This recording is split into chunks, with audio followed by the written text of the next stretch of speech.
Price Lord. எப்படி இருக்கீங்க? சந்தோஷமா இருப்பீங்கன்னு நான் விசுவாசிக்கிறேன். இந்த நாளிலும் ஆண்டவருடைய வார்த்தைக்கு நேரா போகலாம். சங்கீதம் 51 அதிகாரத்தின் 17 வசனத்தின் பகுதியை நம்ம வாசிக்கலாம்.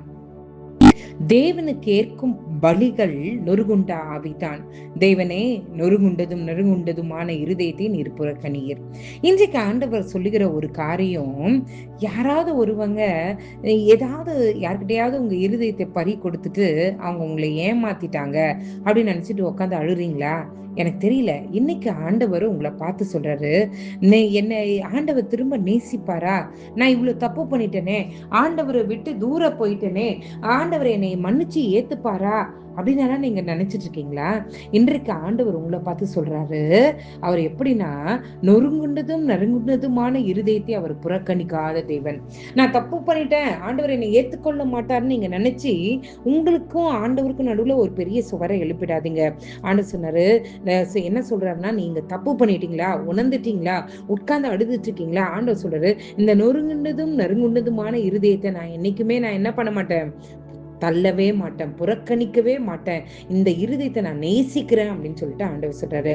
இன்னைக்கு யார் யார் கதவை சாத்திட்டு உட்காந்து அழுதுட்டு இருக்கீங்க, என்னை யாரும் புரிஞ்சுக்கல, நான் எதுக்கு வாழணும், என்னை யாரும் புரிஞ்சுக்கல, நான் இருந்து என்ன பிரயோஜனம், என்னை யாருமே எல்லாருமே என்னை அண்டர் எஸ்டிமேட் தான் பண்றாங்க, யாருமே எனக்கு ஏத்த மாதிரி என்னை யோசிக்க மாட்டேங்கிறாங்க அப்படின்னு சொல்லிட்டு புலம்பிட்டு இருக்கீங்களா? நான் நம்பி என்னுடைய காரியங்கள் எல்லாம் நான் அவங்க கிட்ட ஷேர் பண்ணேன், நான் நம்பி என்னுடைய காரியங்களை எல்லாவற்றையும் நான் வெளிப்படுத்துறேன், கடைசியில அவங்களே எனக்கு எதிராளியா மாறுவாங்க நான் நினைச்சு பார்க்கல, நினைச்சு உட்காந்து அழுதுட்டு இருக்கீங்களா? யார நம்பி ஏமாந்தீங்களோ ஆண்டவர் சொல்றாரு, அந்த காரியத்தை கர்த்தர் பார்த்துப்பார். நீங்க செய்ய வேண்டியது ஒன்னே ஒண்ணுதான், ஆண்டவர் கையில கொடுத்துட்டா, ஆண்டவரே, நீங்க என்னை புறக்கணிக்காத தேவன், என்னை தள்ளாத தேவன், நான் எந்த நிலைமையில அசிங்கமாய் அழுக்காய் கரையோடு நான் வந்தாலும் என்னை ஏற்றுக்கொள்ளுகிற தேவன் நீங்க மட்டும்தான். இளைய குமாரனை அவனுடைய தகப்பன் எப்படி அவனுடைய வரவுக்காய் ஏங்கி நின்று அவன் தூரத்துல வரும்போதே அவனை கண்டு ஓடி சென்று அவனை கட்டி அடித்தது உண்மையானால், இன்றைக்கு கர்த்தர் சொல்றாரு, அதே தகப்பன், அதை காட்டிலும் அதிக அன்புள்ள தகப்பன் நமக்கு இருக்கிறார். அவர் நம்மளை புறக்கணிக்கவே மாட்டார். காலங்கள் போயிடுச்சுதான், ஆண்டவர் இடத்துல ஒப்பு கொடுத்த, ஆண்டவரே என்ன மன்னிங்க, என்ன மன்னிங்க, உங்களை விட்டா எனக்கு யாரும் இல்லைன்னு சொல்லிட்டு ஆண்டவருடைய பாதத்திலே நம்ம உட்காரும் போது நிச்சயமாகவே கர்த்தர் நமக்கு உதவி செய்ய அவர் வல்லவராயிருக்கிறார், அவர் பெரியவராயிருக்கிறார். அவர் நம்மை விட்டு விலகுவதும் இல்லை, நம்மை கைவிடுவதும் இல்லை. நீங்களும் நானும் செய்ய வேண்டியது, தப்பு செஞ்சுட்டேன்னு ஆண்டவரை விட்டு தூரமா போகவே கூடாது. தப்பு செஞ்சுட்டேன்னு உங்க இருதயம் சொன்ன மாத்திரத்திலே ஆண்டவருடைய பாதத்துல உட்கார்ந்து, ஆண்டவரே என்னை மன்னிங்க அப்படின்னு சொல்லி ஆண்டவர் இடத்துல மன்னிப்பு கேட்டு அவர் இடத்துல இணைகிறதை தான் நம்ம பார்க்கணும். சத்துருவானவன் கிளப்புறது தான் ஆண்டவர் உன்னை வெறுத்துருவாரு, நீ ஆண்டவருக்கு நிறைய துரோகம் பண்ணிட்ட, அவர் உன்னை ஏத்துக்க மாட்டாரு அப்படின்ற ஒரு இருதயத்தை உங்க இருதயத்துல கொண்டு வர்றது சத்துருவானவன் தான். ஆனா நம்மளுடைய ஆண்டவர், என்றைக்கு நீங்கள் செய்தது தவறு என்று உணர்ந்து ஆண்டவரிடத்துல மன்னிப்பு கேட்கிறீங்களோ, உடனே ஓடி வந்து உங்களை அணைக்கிறவர் தான் நம்மளுடைய தேவன். அந்த நல்ல தேவனை நோக்கி நம்ம பார்க்கலாமா? எல்லாரும் கண்களை மூடி ஆண்டவரை நோக்கி பார்க்கலாமே. எங்களை நேசிக்கிற நல்ல பரமபிதாவே, அப்பா, எத்தனோ பேருக்கு இல்லாத சாக்கியத்தை நீர் எங்களுக்கு தந்தீரே, உமக்கு நன்றி அப்பா. உங்களுடைய பலிப்பிடத்துல ஆண்டவரே எங்களுடைய ஆவி ஆத்மா சரீரத்தை கொடுத்துடுறோம் ஆண்டவரே.